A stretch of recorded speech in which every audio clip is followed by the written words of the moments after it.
So, a question I get a lot is how do I organize my jewelry because there is so much of it.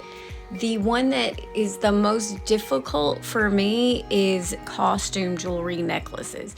'Cause it's a bitter, bitter pill that I need to swallow, swallow still. Can't believe that this is real. To be going on without you gives me chills. But it's a good question because I have went through probably 100 different ways of storing jewelry. The one that is the most difficult for me is necklaces, and not like sterling necklaces, but like costume jewelry necklaces. It is ridiculously hard to store that jewelry because it's so bulky. It takes up a lot of room, but I have figured out a few things and I will show you how I do it now. So if you're anything like me, you have lots of jewelry in lots of places. Store my necklaces, these are ones for repair, but a lot of people, this is like how it would be stored.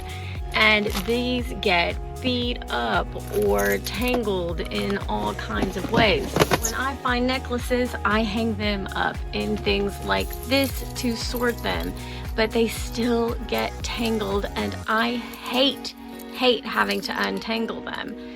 Now out here in my actual workroom, things are so much nicer and there's so much more organization out here because these things are listed or waiting to be photographed. So basically you're just going to need some space, some curtain holdbacks, a dowel pin, a curtain rod, and some rings are optional. If you do decide to get those, they need to be metal so they don't buckle under the weight of the necklaces. So the curtain holdbacks are really good because you can find the stud to place them in, and they have a large opening so you're not having a tight fit with little hooks, and they can be decorative, so it's pretty to have them hanging up on the wall. Now, if you're going to go with the wooden dowel rods, they need to at least be an inch in diameter because it needs to be a little bit thicker so it can hold up to the weight. And if you're going to use the curtain rod, make sure to get metal instead of plastic. Just like the rings, you don't want it to break underneath the weight. And if you buy all of these together, it's literally just a very minimal cost. But the time and effort that this little system saves you is so immense compared to all the other ways that I have found to do this. But if you bought every one of these, it'd be 28 bucks. So very cheap and easy, but a great way to store them.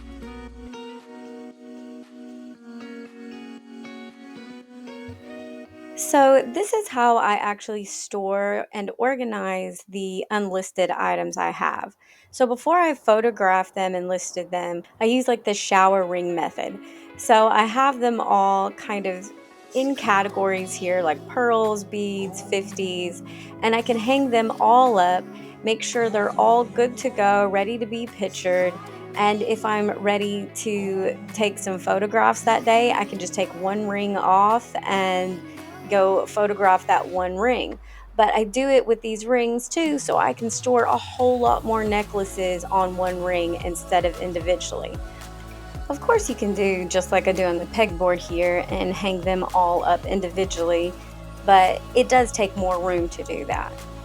Now I use a pegboard here, and it's only because I have room on the pegboard. If I just had a wall, I would be using the same thing with the curtain tie backs.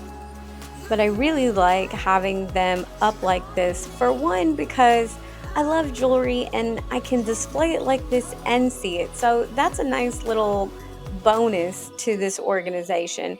But also, these necklaces are very chunky and it's hard to store them all in like these individual little boxes and stuff where you can come and find them really easy.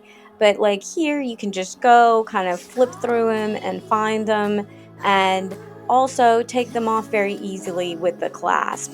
Now, something to keep in mind is that make sure the necklaces that are individually put up have clasps, because if they don't, you need to go back to your shower ring, just get one shower ring and put your clasp necklace on that, because if you don't do that, you're going to have to unthread every necklace individually off of your listed items. And boy, what a pain that is. You're trying to make your life easier, not harder. So another thing that is so great about this system is that it saves so much money, not just time, because you have to be organized. After you get over like 100 items listed on eBay or Etsy or wherever you're selling, then you're gonna have to have a system that takes you to that piece of jewelry. But I have like these clear shoe boxes and stuff like that I used to store jewelry in, but still I'm losing pieces. Things get tangled. I lose stones, they clink together. It's not a great organizational thing. I use these now just to store stuff in that needs to be sorted, and I use those little compartment boxes to actually store things in, and I can go right to that box and pull out the piece that I need. However, if you're doing that with these costume jewelry necklaces, you're not getting the most out of those boxes because they can be expensive. If you buy them new, they're very expensive. And even when you're just getting them at estate sales or thrift stores, they're probably still $1 or $2 a piece.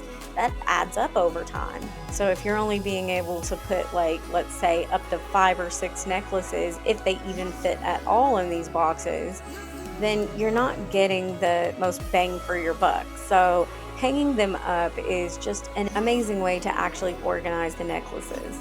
This is the best way I've come up with, because all the compartments, the drawers, the shoe boxes, the Tupperwares, it's all got some downfalls, and I just don't have much of a downfall with this one, except if you don't have the space. But usually you have room on your walls.